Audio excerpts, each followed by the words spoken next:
it's Sunday night. It is, and I'm Jean-Luc. I'm Nick. And we are here this evening, January 23rd, 2022.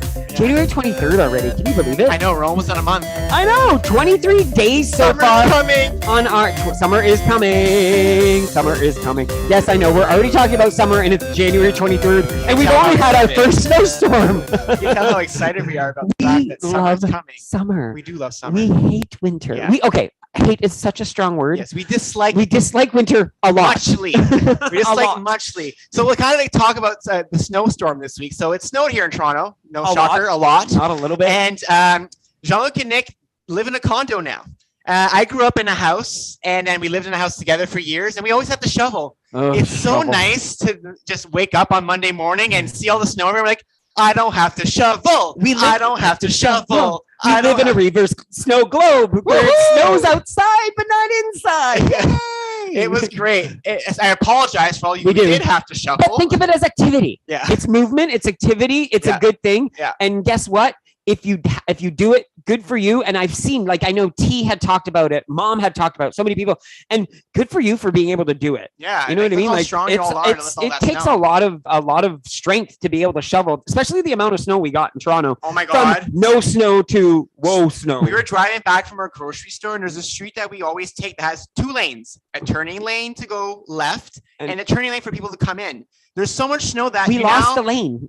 You park behind a snowbank now, and you wait at the light, and then when the light goes green, you go in the oncoming traffic and turn left. It's crazy. So it's a little crazy that I'm like, where am I supposed to go now? So yeah, there's a lot of snow, but like I said, you know what? Not having to deal with that this week actually allowed us to keep on track with everything else we wanted to do. So Definitely. It's kind of been a benefit for us. So it's Sunday. It is. I'm Nick. And I'm Jean-Luc, as we already said. I know, but they couldn't see us back then. The song was playing. They couldn't remember who we are. No, they couldn't remember who we are. We have Bil and Hedy with us tonight, and we'll get to them shortly. You can at least see them on screen. And we want to talk about the word of the week, which is focus. Focus. So whenever you hear the word focus or refocus or, drink a sip of water. Binoculars. If you hear the word binocular, I don't know, not that we're going to say it. Happen well, you tonight. Focus with binoculars, right? I know, but I don't think we're going to talk about I'm being silly.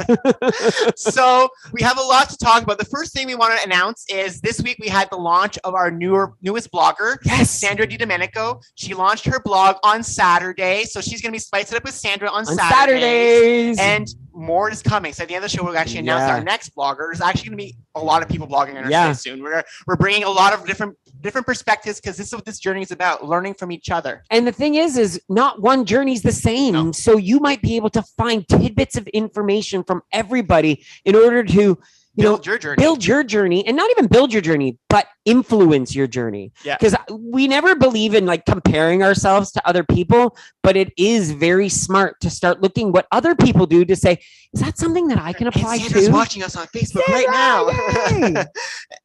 And then we also have another announcement. We're actually changing our group name on Facebook. As you all know, we've been transitioning. We're changing things. We became Sundays with Jean-Luc and Nick. Our group name is actually going to change to Support for Your Weight Loss and Wellness with Jean-Luc and Nick. We are changing our group name because we feel that that's the area we're going now. We're becoming life coaches. We're actually embracing helping others. And we thought that'd be a better way to change the group to on more all wellness journeys. So if you're a WW member, if you're doing keto, if you're doing whatever you're doing, that's what works for you. We want to make sure you feel supported in this group. You'll also see our website will change soon as well. We're actually going to be just Jean-Luc and Nick on our website now. Lots of stuff is coming. We actually hired a social media company who will be posting for us going forward as well. So you're not going to lose what we post in terms of our meals and all that stuff. That's staying, but all the ads and all that stuff, I'm handing it off to someone else. I'm tired of doing it after 3 years, so I'm taking a break. So we decided to hire a company to help us. They also helped us with our P3 experience retreat. So it's the same company that helped us with that. So we're excited. We're changing, but we're not going anywhere. Our Sunday shows are staying the same. You don't need to worry about the group. The group is not changing. Just the name is. So if you're already part of the group, don't worry about it. You're not going to have to join a new group. We're just going to switch the name over. It'll be seamless for everybody. You'll just see it happen. It'll just show up and it changed. So we have guests tonight. We do. Rescheduled guests. I know. Let's refocus on them now.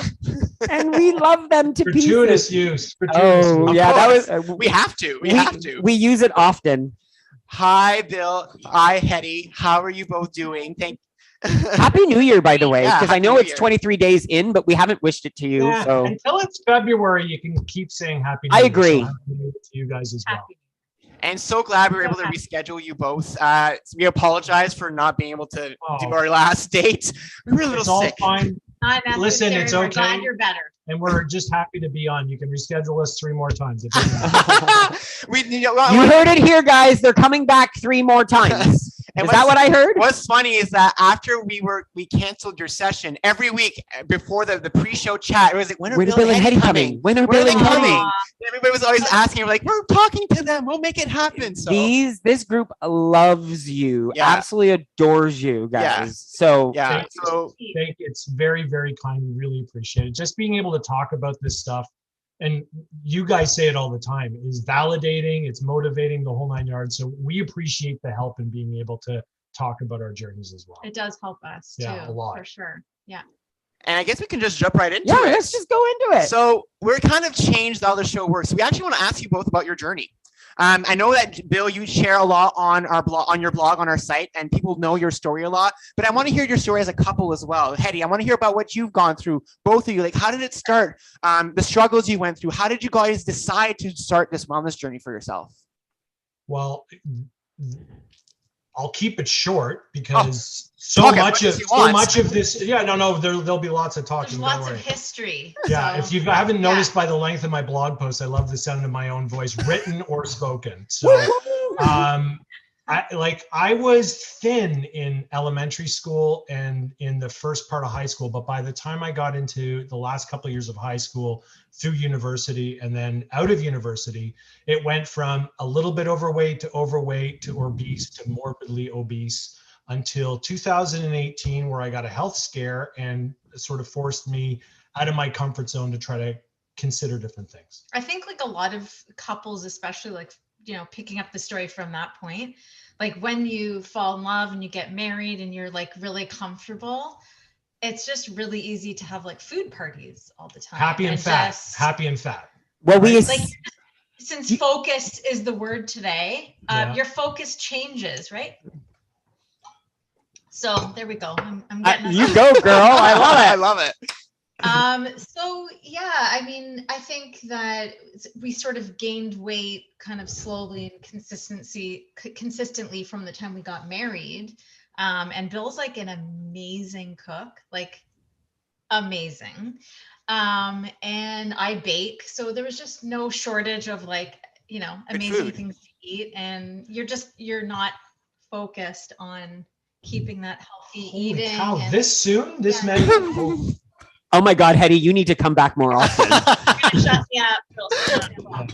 And I think, and one more thing I'd add, I think like you said it near the beginning when you were talking about all the different types of journeys, and if you can pull something from here and pull something from there, something that we have in common, we've got things that are the same and we have differences, but one of the things that we have in common is a lot of people go through a lot of guilt when they eat, a lot of tearing themselves down, a lot of negative internal talk. No. And we don't have any of that. That's it is very much a food party all the time. Can't believe it's over. When can we have it again? So we'll have regret, but we don't really have any guilt. So our issue. And we're not too hard on ourselves. No, the exact opposite. So it kind of took the health scare to sort of like that old WW mindset of celebrate every loss and sort of talk yourself through the gains. That morphed in my mind to celebrate every loss, whether it's deserved or not, and explain the gains away so they don't matter, so we can just keep the food party going. So very much for both of us, I think accountability has been something that we had to rediscover and refocus on in order to change the way our journeys had been the 20 or 30 years previous. Wow. I love that whole idea of that.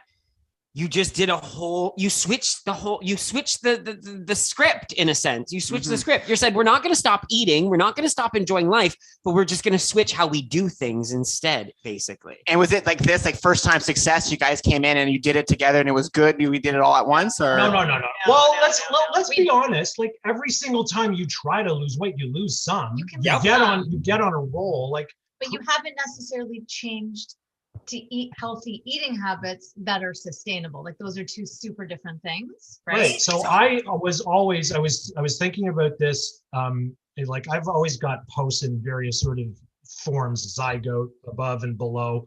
And I've got one that I've been thinking about in terms of, I was very weight loss goal focused when I started. Previous to 2018, it was always my goal weight was my focus. And that's why if I ate like a pig and the scale went down, that was a win. And if I, explained away any other sort of gains. And then this became, after the health scare, I had diabetes in 2018, I had sleep apnea, I had hypertension, I was starting to get mobility issues. So post 2018, it started to sink in that this needed to be a lifestyle. And we both had I wrote about it on the blog, we both had a detox when we started of just eating as healthy as we possibly could for all the wrong reasons, just to lose weight quickly. But then a mindset shift, I think, started to come from where we are today, that we didn't get there the day that we both joined WW and changed. Like our changes that have worked for us now have developed.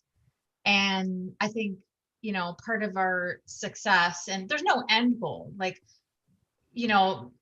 I'm not saying we're anywhere, we tended to be. It's not a point in time. It's not a number on the scale, because as we all know, right, it takes the continued effort to get to wherever you're going to stay there, right? Back at you, buddy. And sometimes you experience, like, sometimes things are harder even after you get to goal. Like you guys have been at goal, and I don't know where you are right now. Like we're not at the same place we were 3 months ago. Like it changed. No, I'm above goal. Right? The Me too. Before December weren't awesome. 30 pounds each we both gained before Christmas. So like, I just wanted to say too that, like, so having been where you want and then sliding off of that in a way can be mentally harder than never having quite got to the number, or not having gotten anywhere near to whatever number range you were. Like we all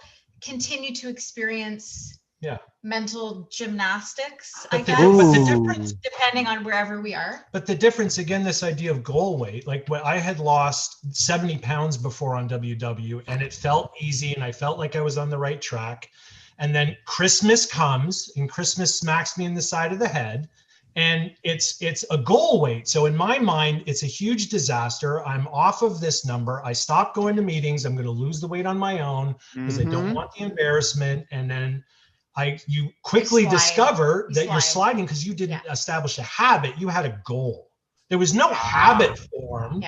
You just had a goal that you were really committed to reaching towards. And once that goal got a little bit farther than it was, then the fact that you don't have a habit meant you just crumbled after that. So the difference between pre-2018 for us and post-2018 is that we've been working on lifestyle now. So getting back on the wagon in January actually isn't as challenging as it usually has been. I haven't been on a scale in 2 months, and I'm not stepping on a scale yet because I want to feel like I have the habits reestablished, and then I'll let the scale mess with my mind like it always does whenever I am trying to reach for something that I don't yet have. Yeah, I actually haven't been back on the scale either. Sorry. I was just gonna say we're like, for us, that's why we're using a shape of scale right now. It's a color scale. There's no number because we're trying to see. Teal. We're trying to see teal. So we're both losing, and we're still doing a number because people want to see the number. They want to see. It's not for us. The number right now is not for us. We're just trying to show people that we're still going the right way because we're not doing regular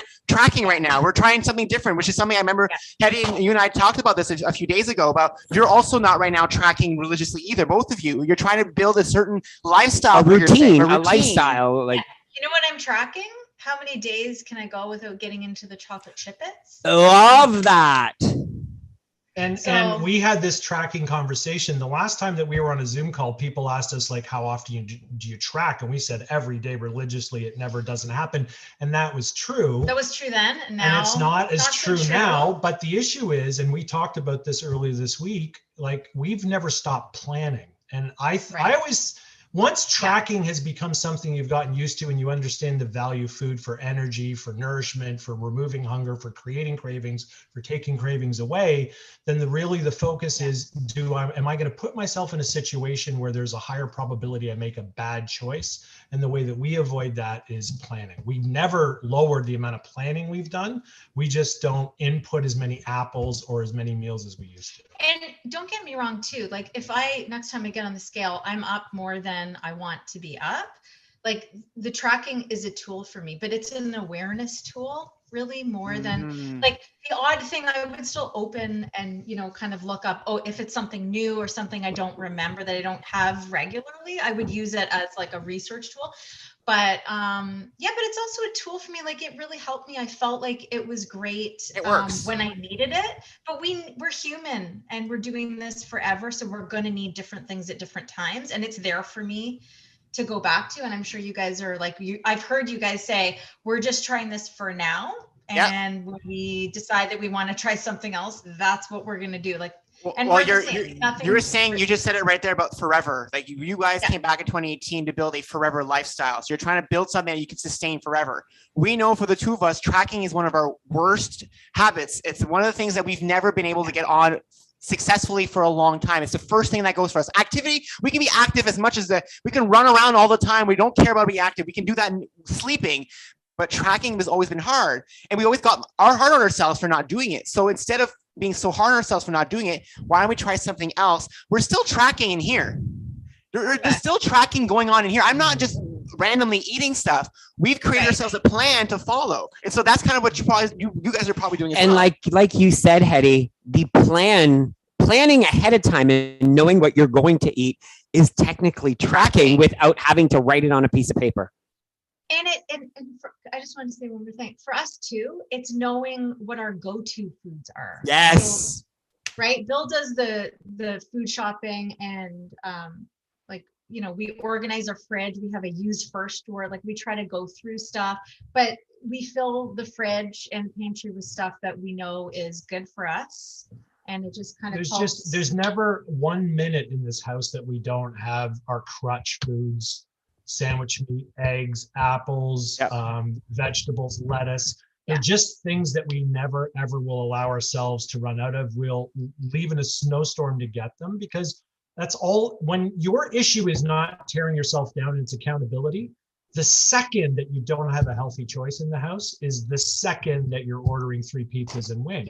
Because we don't have food here. So what else am I supposed to do? Search for a good choice? No. I'll figure this out later. I'll just make myself happy with food right now. Knowing your own limitations and then I love that.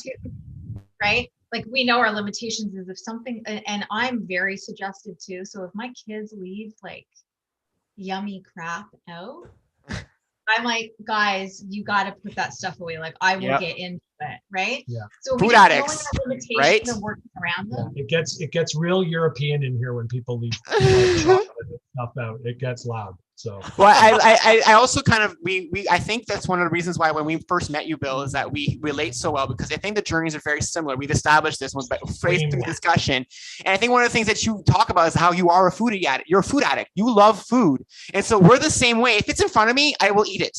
I can't control myself. I know it's there. I'll eat it. No, it could be a whole bowl of chips, a brick of cheese. It's there. I'll have it. And so for me. Yeah, even the thought of it, I'm like, I'm going to run out and get a brick of cheese right now. But that's the thing. I know myself. I've learned this about myself. And you've learned, both of you, what your limitations are. So now you plan around those limitations to make sure you're always prepared. And I think that's a key thing that people need to realize about themselves. If you realize your issue is that the scale is my issue. I'm always on the scale and it's always causing me angst and anxiety and it's always causing me this to happen. Maybe you need to change your relationship with the scale. Maybe you need to do like Bil Hedy are doing and not weigh in for a little while and just, put it aside for a little bit. And you need to learn what your own limitations are. Definitely. And I was even saying earlier this week, how is a goal number going to make me happy when I am not? That's because guess what? Once I meet that goal, how am I going to continue to strive for that happiness? Because there won't be anything to strive for in a sense, right? When you've been at goal, sorry, finish, Jean-Luc. No, go for it. Go for it. When you've been at goal, you realize that the difference in your behaviors between getting to goal and maintaining your goal, at least for me, is sliver thin. Yeah. So I understand, as having someone who's had to lose 161 pounds, like I know what it feels like to have it far off. But what was helpful for me as I got closer, I started to realize when I saw how thin the line is between weight loss and not weight loss, is like, this is how it's just going to be when I'm past goal. That's why this is a lifestyle. That's why it's not a finish line. If you're diving for the finish line and then you got to pick yourself up out of the dirt after that, it's hard when you understand that you're just passing a signpost on a journey, and that there's so much more to go, and that you have to look way past it. It makes it easier. And when you're running at full steam at something and just trying to get there and get to that destination, but not really paying attention to what you're doing to get that destination, you're not learning any lessons. You're not really focusing on what the actual journey is. That's backwards. That is such a huge, important, smart point, is that intent matters. I have eaten incredibly healthy to try to just lose weight and failed. And I've eaten incredibly healthy because I've noticed that it reduces my cravings. I notice how good I feel. I notice how I have more energy.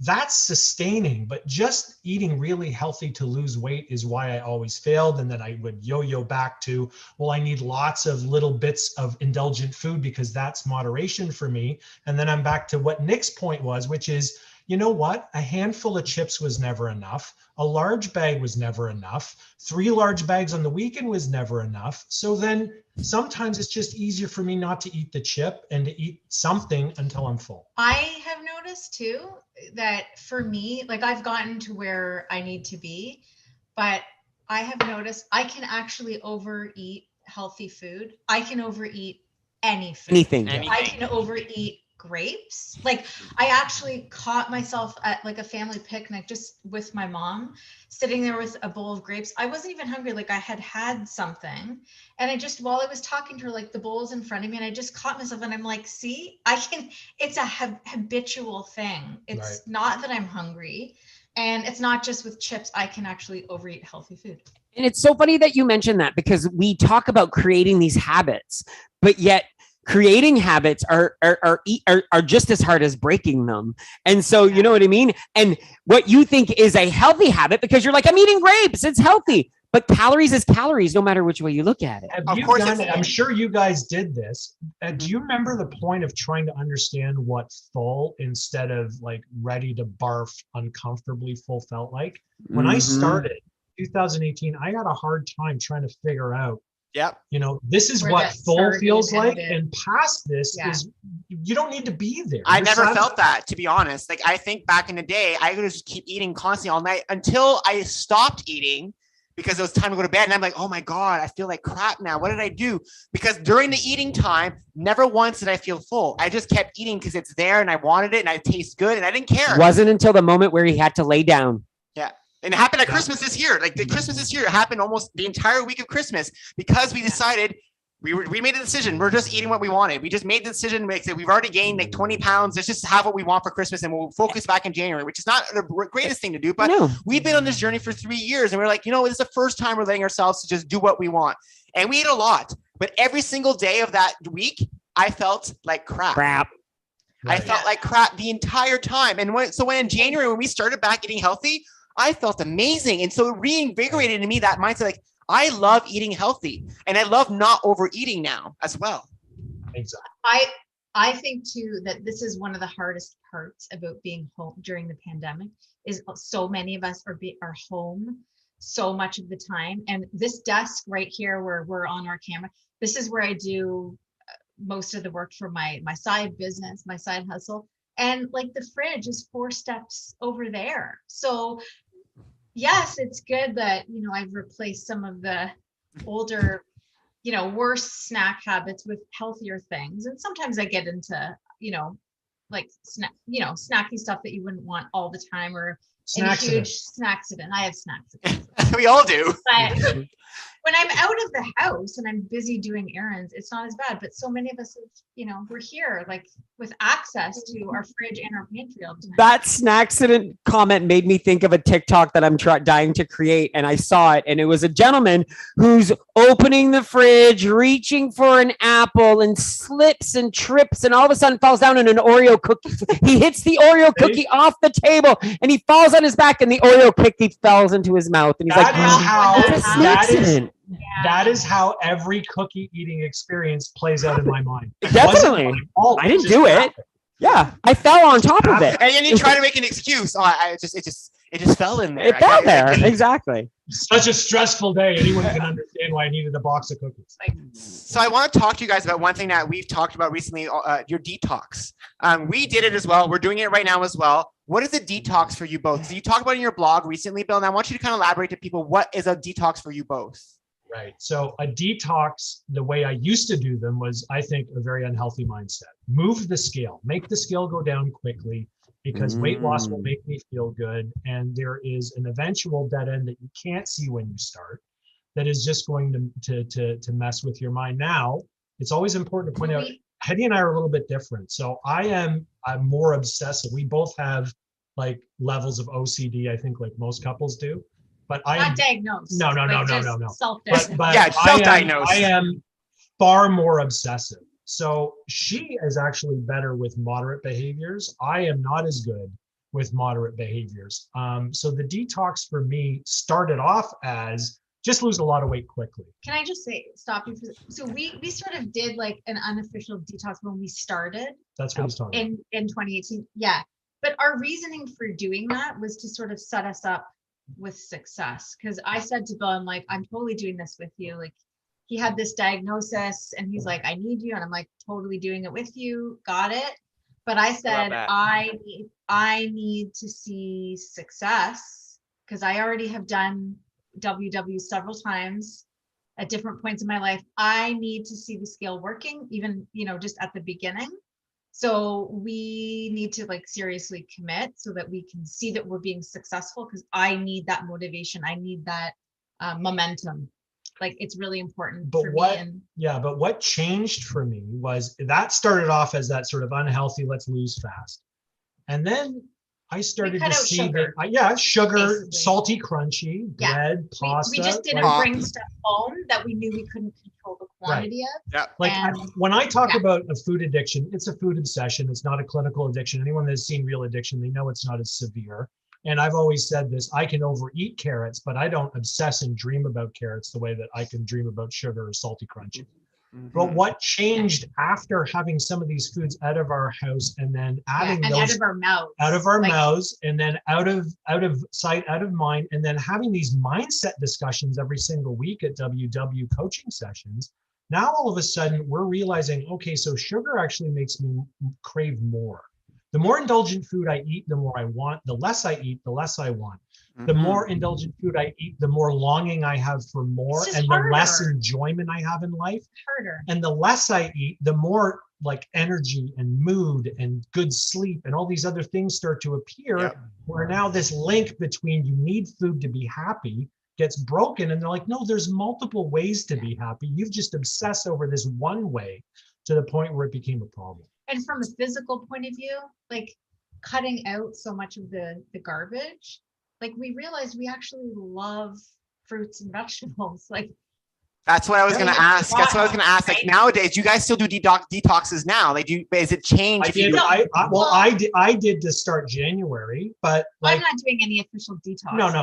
But after 3 weeks now, like I'm already experiencing all that stuff that I used to experience. So I don't mind adding foods. We learned there were things we didn't want to cut out every single week. You guys are familiar with our little plan of, we have one indulgent meal per week, and then we eat as healthy as we can for the rest of the week. Almost every single week, we buy pizza from this place in Southern Scarborough called Mark's Pizza. He is as obsessed about pizza as I was at food when I was 361 pounds. It is phenomenal. I love the fact that you can't just call up and order whatever you want. You have to pre-order. So I have to plan to have this pizza. I can't have this pizza last minute. I want some now. We're ordering. We'll go to Scarborough. Send us the information. It is unbelievable pizza, but what it did was I learned during that detox, well, I don't want to give up pizza. So we lost all of our weight having pizza once a week. So there were things we learned that we don't have to have as much. There are things we learn are more hassle than they're worth. And then we learn things that we don't ever want to live without. And that's why I wanted to bring up, because like we still do a detox. We're doing one right now. But for us, our detox is not because we want to eliminate foods forever. Is we learned that by December, our habits have been lost. So for it has example, to do with our cycle. Pop. Coke Zero. We are big Coke Zero fans. I know it's not the best thing to drink, but we love it. It's the one thing that we indulge with. But what happens is by December, we're having it 2 cases a week, almost every day. And so what we do in January is we stop for a month and then try to remove the craving. So when we bring it back in February, we're not going to start on weekends again. And that's what we try to do now all the time. It doesn't mean that we eliminate foods, because we do see the same thing as you guys did. Oh, we're not going to have this ever again. Oh, it's bad. Or I'm trying to lose weight fast right now, so let's not eat all this stuff so we can lose weight fast. We don't do that anymore. We just do it so that we can correct our cravings, because otherwise they just go out of whack. Exactly. Yeah, I couldn't agree more. You're giving yourself, at least myself, I give myself the chance to obsess about something else. If I'm having a little bit of indulgent food all the time, then I will continue to obsess about indulgent food. It's never going anywhere. But as soon as I remove it for a while, it's like I'm a child and I understand that there's other things in the world other than like Doc McStuffins. And it makes you appreciate the thing so much more. Don't you guys find? Definitely. Your Coke Zero out. The next one you have, you taste it all. Right, because at the end of a bender, at the end of a bender, that thing of fries just isn't that special anymore, because you've been hammering that food for so long. And that's another thing, is that when we did cut out, and I guess that's what you're referring to, detox, you're cutting out specific things that you can't handle or you have too much of, right? Some of those things, when we tried them again, we were like, they're not that good. Why was I Cheese Whiz? Why was Cheese Whiz in the first place? Gone. Yeah, he doesn't eat. I don't eat. I used to eat Cheese Whiz. Ask my mom. I was eating it in pasta, bread, my broccoli. I ate Cheez Whiz on everything growing up. And when we met, I still ate it. And then this last time, I decided to cut it out, and I never brought it back. That was the only condiment he ate. That was the only thing I ate, and I got rid of it because, again, when I tried it again after not eating it, he had some at my mom's house, and he went, "Why was I eating this?" It's not that good. Yeah, your palate totally changes. It really does. Yeah. When we first started eating healthy again, we bought the light Baby Bell cheese because they were, they're only 1.8 or something. And I just remember thinking this has no flavor. This has no taste. Is it me? But after a few weeks, a month, whatever, when we had cut out so much of the other stuff, I had one again. I was like, oh my gosh, this is delicious. I love it. So I literally noticed physical changes in tasting proper food because I didn't have the contrast of, I don't know, the sugar, the cream, the fat. And I love that you mentioned that, Hedy, because we're kind of doing the same thing. We even on our WW journey, we eliminated nuts and seeds because we were always so worried, too many points. I'm not going to waste my points. I got rid of avocado, and I love avocado. Since January, I've brought in avocado and nuts, I eat seeds. It and I'm enjoying it. And you know what? I'm like, you know what? Why am I eliminating healthy foods because it's not fitting within my point value? I'm not doing that anymore. These healthy foods are there for a reason, and I need to have them in my body. In moderation. In moderation. I'm not throwing a handful of nuts on my salad. I'm throwing a sprinkle on my salad. Right. And we're in a different place, right? When you're starting out, you're honestly, at least from my perspective, I was trying to convince myself there's something more to life than your family and food. I never questioned my family. I love my family life. But outside of that, the only thing that mattered was food. So every single time I tried to get healthy, it's like someone is ripping happiness from your life. Yeah. And when a little is never enough and a lot is never enough, this idea of you can solve that with moderation didn't work for me. So this idea of giving myself a chance to start to see if life is tolerable, if life is something I could enjoy. And in previous journeys with the sprinkling of moderation, my little release valve was always binging on special occasions. This time my release valve was, you can eat as much healthy food as you need to get full. You never have to feel hungry. That's your release valve. But see how much healthy food you can eat as opposed to trying to jam as much indulgent food as you can and just barely. It's so true. Because now when I'm eating like a meal, or like I'm going to make something for lunch, my thought process is always like, what's going to fill me up the longest? Which was never our thought process before. Then I don't snack as much. If it, right? Our thought process before was, what am I going to enjoy the most and how am I going to fit it in? Like, my before is, what's the next snack already? I'm not even thinking about lunch. I'm like, what's the next snack? Or what's dinner? How am I going to save enough points, or how am I going to do this to have another snack later on? That's what we used to think. So exactly. I have a question for both of you, and I'd love to hear this because we were kind of touching on it a little bit. And I'd love you to dive in. What would be your number one tip for someone starting a health and wellness journey? What would be that number one tip?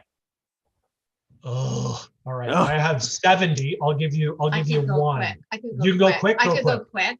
Just from what I've seen on Connect, I guess, because that's kind of where I personally get, the most feedback from other members of the community. Just my tip would be believe that you can do this, because so many people are just like so down on themselves, or just you can totally do this. And actually, quickly, just when we were starting in 2018 and I got on the app, the one thing that actually helped me get started was I had the history in my app of when I had done the program like 6 years before. Like, it actually showed, and I saw what my starting weight was 6 years ago, and it was the same weight that I was starting again.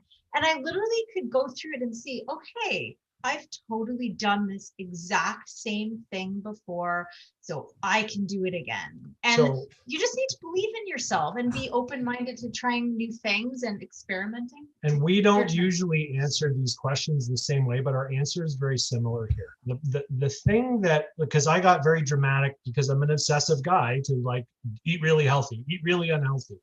The thing that amazed me was all of my failed journeys before, and I don't mind calling them failed journeys because I need the accountability. I got all the love, but I need the accountability. I can't convince myself that those were successful. They were not waste. They were useful. They were not a waste of time. Stepping stones. They were huge stepping stones. Without them, I can't be here, but they weren't successful. What that caused was this idea in my head. My goals kept on shrinking and getting closer and closer to my existing reality, to the point where setting a challenging goal really wasn't that challenging because I had failed so much. I didn't think I was capable of anything more than that. So one of the things I would tell people that are starting is that you may think you know yourself now, but this is as much a journey about discovering what you're capable of. And I know that's a cliche, but what you're capable of has been created in your mind based on the amount of failure or the amount of start and not successful attempts you've had in the past. And they have set guidelines for you and sidelines that aren't correct. You are capable of more, and you are capable of trying harder things and accomplishing harder things than you realize, but you have to be willing to really reach and set a goal that may seem a little bit more than achievable, as long as it's a long-term goal. And as long as you're getting comfortable with, I'm going to get comfortable with the process and not obsessed with the outcome. I have to get used to the process. I have to fall in love with the process at some point in time.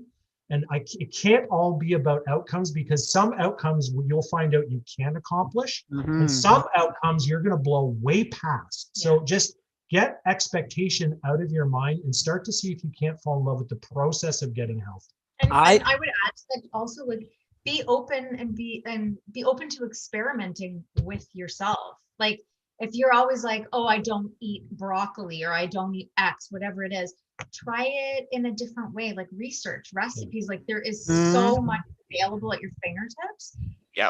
Recipe for someone who doesn't like broccoli, you'll find things. Like, it's so I think you just have to try and just have like an experiment on yourself. If you see that you always seem to have the same problem, just ask people, do you have ideas? I can't seem to figure out a healthy snack to eat at 4 when, just whatever it is. Like, we all have different issues, but just be open-minded, ask, and be open to trying new things. And I love, Hedy, you said experiment, because that's what we say every single week to everybody. Your journey is you're doing a science experiment on yourself.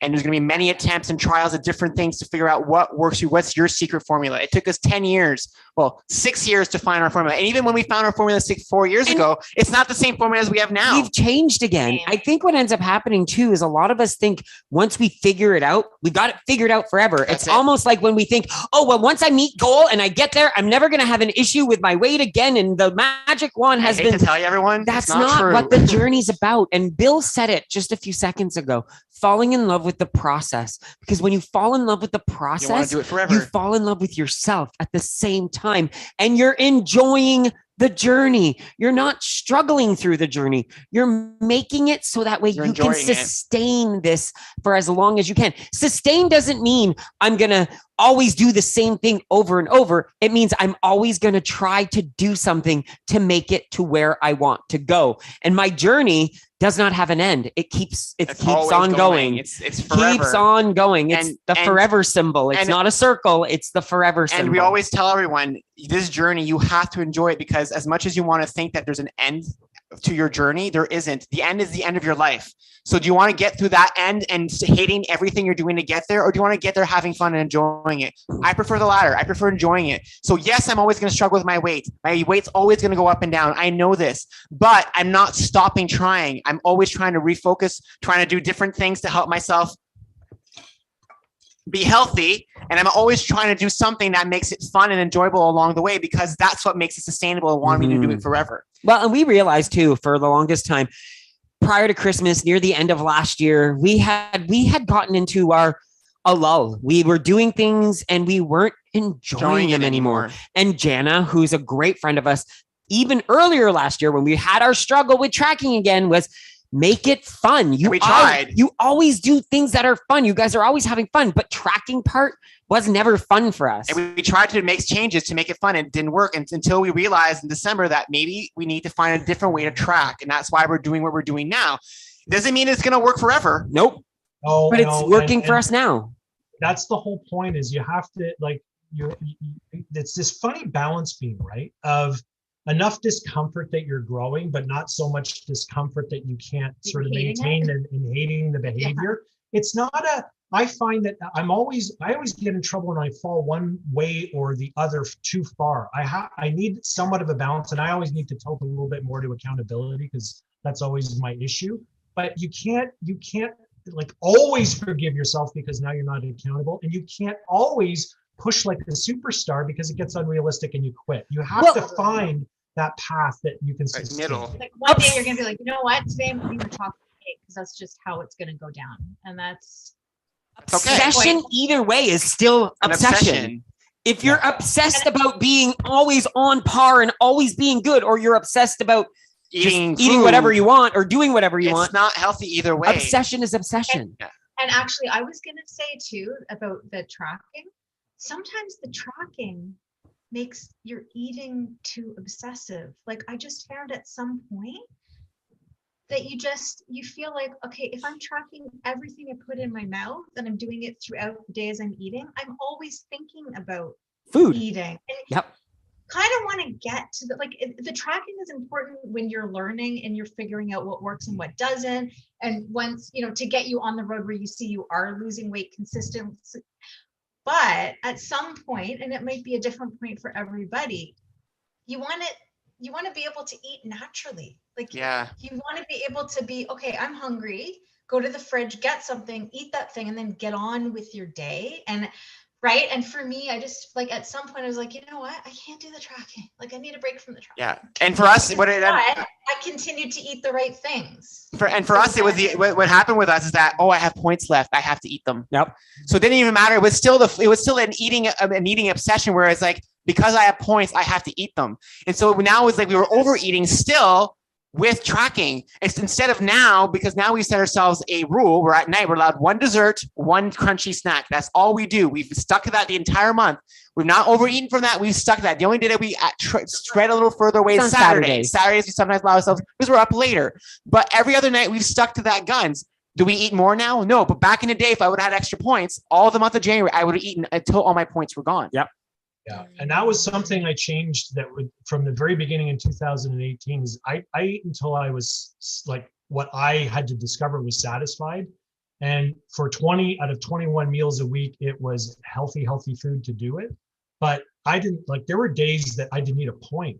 Like if I drank black coffee and had 0 point foods all day, no point. They're not available to eat. I would just eat until I was full. So that is like how I kind of got out of track. I will say, because it sounds like this has turned into a little bit of an anti-tracking. It works. It works. Right? It's not meant to. We needed to track. We needed it too. To Definitely.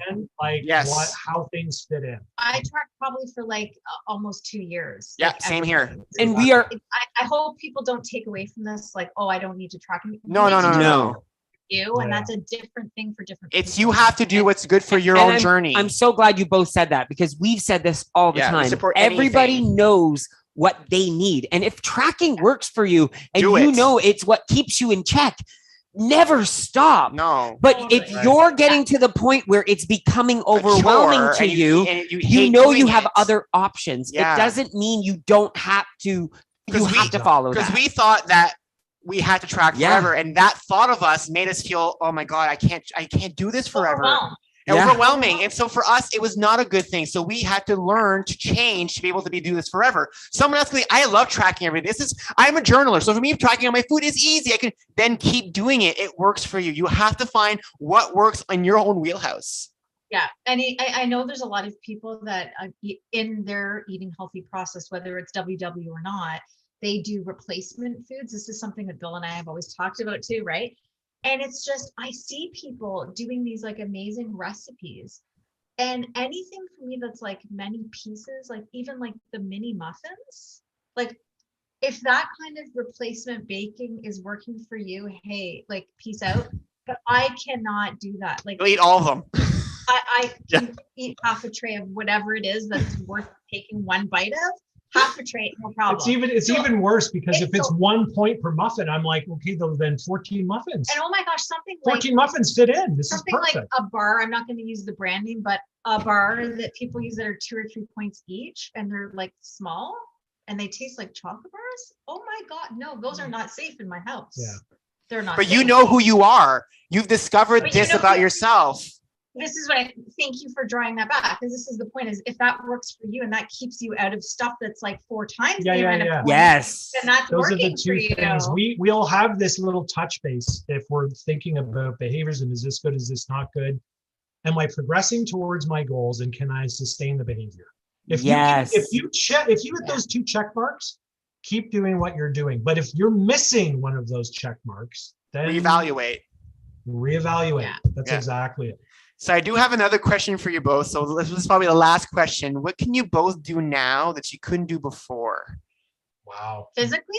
Yeah, you physically, anything that you can think of that you can do now that you couldn't do before. I had to kneel on one knee to put on socks.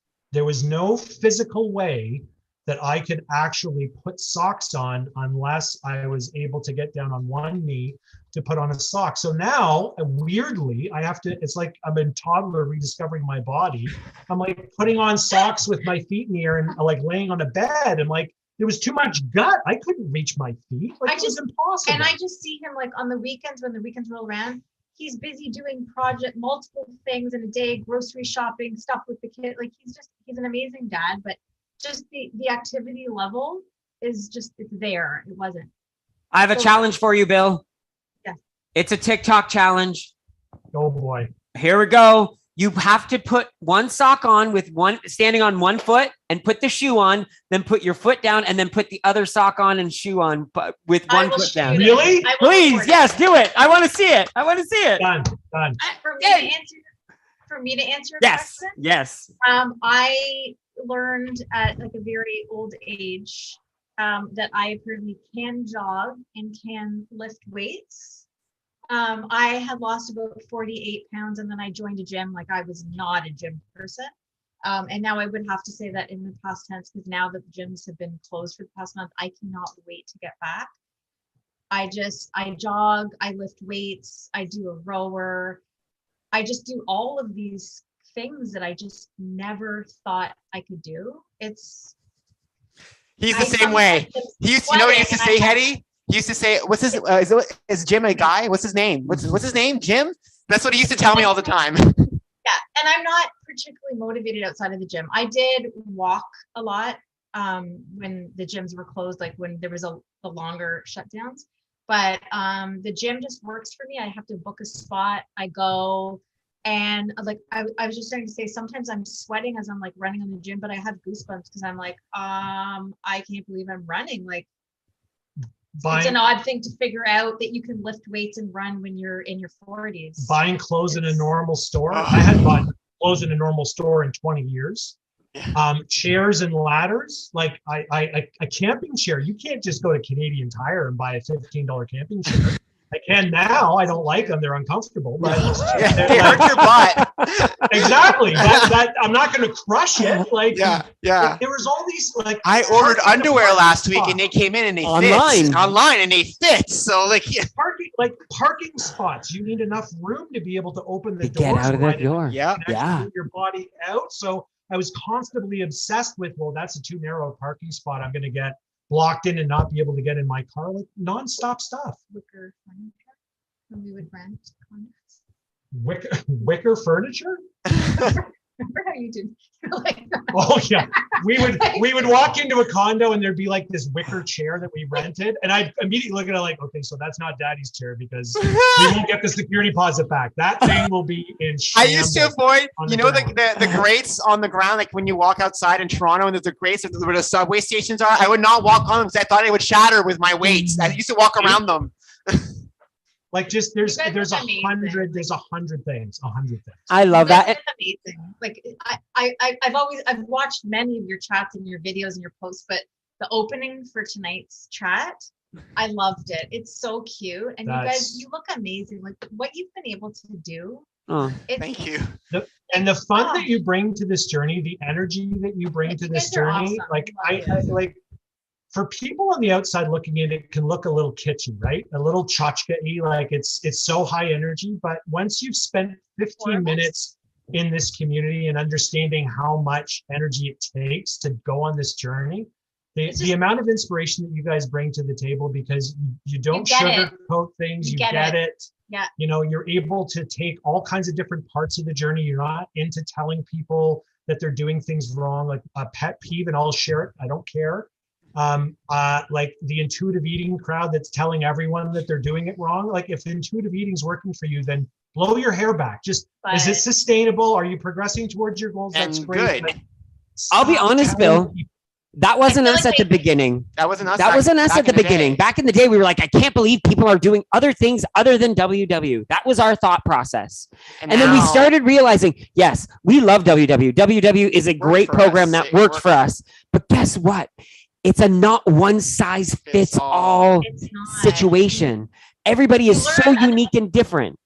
You learn when you see other people being successful and you're like, oh, I don't do that, or they don't do this. Like, I met a guy. We get their different roots. When I was getting close to goal, I met a guy who's Italian, from a very, very traditional Italian family with an Italian accent, who had lost 120 pounds doing paleo.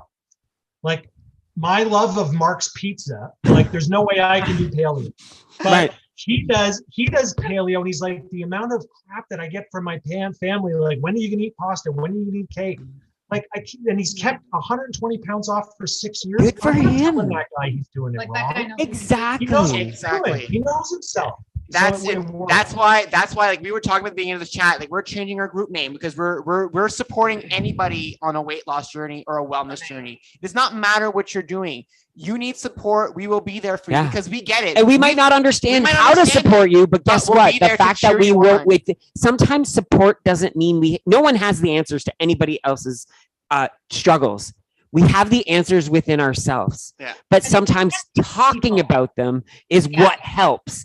And so many people in chat, I love all the comments about, I'm going to be tracking forever. And I encourage you to do what you're doing. Never stop doing what you're doing because someone tells you you're doing it wrong. Because guess what? No one can tell you're doing it wrong and set for yourself. What we're trying to say is if you're doing something and like Bill says, doesn't check those 2 boxes and you're realizing that I hate doing this, then maybe there's another route for you that you need to explore. That's all we're trying to say. That box for us, sustainability for tracking, did not fit. We had to look for something else. But for you, you love doing it. Keep doing it. Do it. Yes. And the other thing, and it's not a popular thing to say, but I think it needs to be said because it's such an important part of the process for me.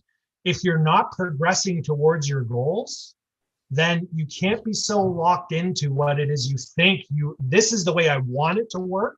You have to have that maturity. You have to love yourself enough to be able to put your hand up and say, you know what, something's not working. I shouldn't be working this hard and not seeing, however I define progress towards my goals, I should be seeing something at this point. Maybe I don't know myself as well as I think, because I certainly, what I thought I was capable of, I hopefully people listening have read some of the stuff that I put on the blog, and thank you for the opportunity of blogging. Thank you. We're honored. I love doing it. You make it easy. It's not a drill sergeant saying, I need that edit in now. So I love that. But I wouldn't have read or listened to anything that I wrote when I started. I would have thought that I was some sort of psychopath, way too into healthy food, way too extreme in what is necessary. That's not me. I need these types of moderation. I need to binge on a Tuesday. I had all of these misconceptions. And when progress stops and then you have to actually have that honest conversation with yourself, that's when there is so much growth compared to, okay, I'm just going to keep doing this thing over and over because I want it to work this way, and it's not.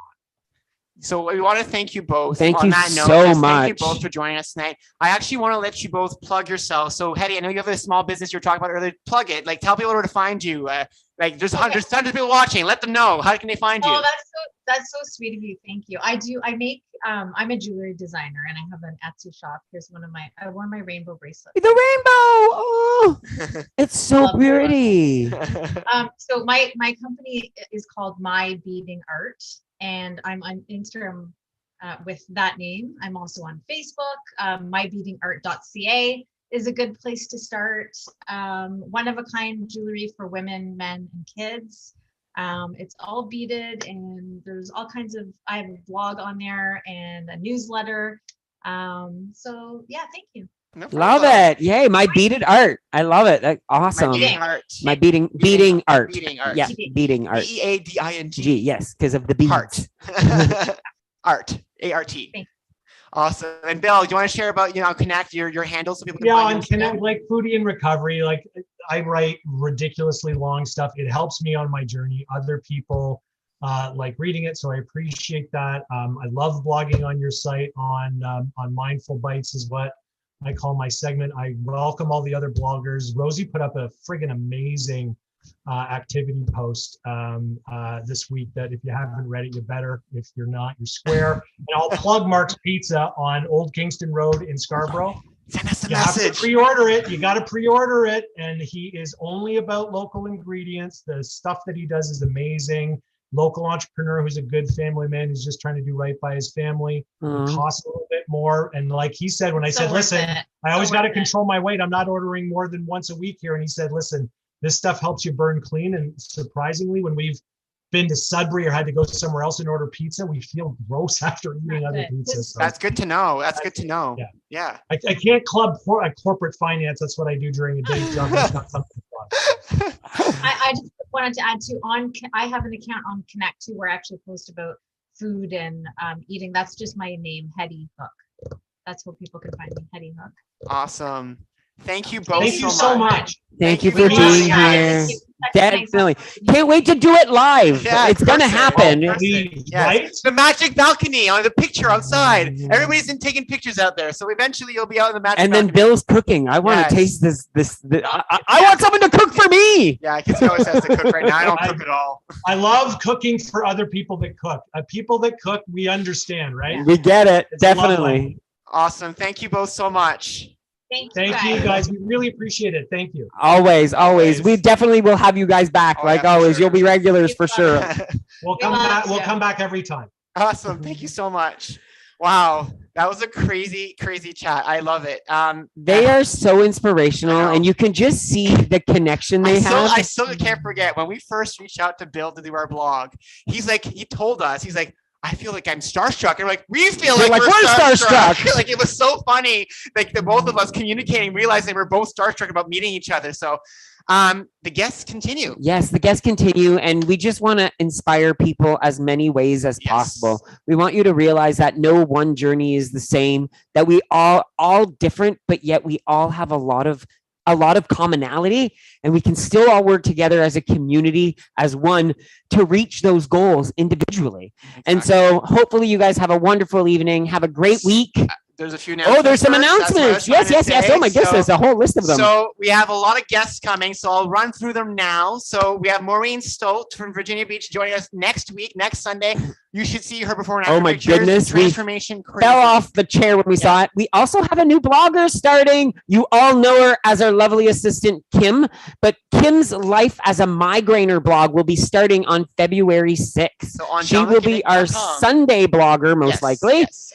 And then on February 6th, next 2 Sundays from now, Rosie, our other lovely assistant and blogger on jeanlucandnick.com, will be our guest. She'll be sharing her journey, how much things she's changed now. Yes, she's transforming. She's went from a meaty to a Vigi. To a Vigi. And I'm curious about how this is working on her journey, and it's going to be a really, really interesting topic. On February 13th, we have hypnotist Jennifer Wood joining us. She actually runs a clinic where she actually helps people with food-related hypnosis and smoking, and she's become an accredited school for hypnotists. She's actually teaching people how to become a hypnotist. On February 20th, we have Michelle Mercanti joining us. Another amazing transformation. You see her on Sundays in the Zoom. She's here with us tonight. Then we have Kevin Martin Carter joining us on February 27th. He's lost over 130 pounds as well. He lives out in the East Coast. So he'll be joining us. March 6th, it will be Kim will be joining us, a lovely assistant on March 6th. And on March 13th is my friend, my childhood friend, the one I spoke of earlier, who is going through chemo right now in cancer, and talking about her journey as a cancer patient and survivor as she's going through it live. And it's an inspirational story because I've never seen someone go through so much and be so positive. Like it's heartwarming to see that she just wants to continue living for her family and for herself. So goes to show you, don't ever give up. On screen right now, you have all our socials, all our websites, email. Please send us any mails, anything you want to talk about, just send us an email, and we will see you all next week. Bye, everybody. Bye. Have a great week. Love yourself. Love the process.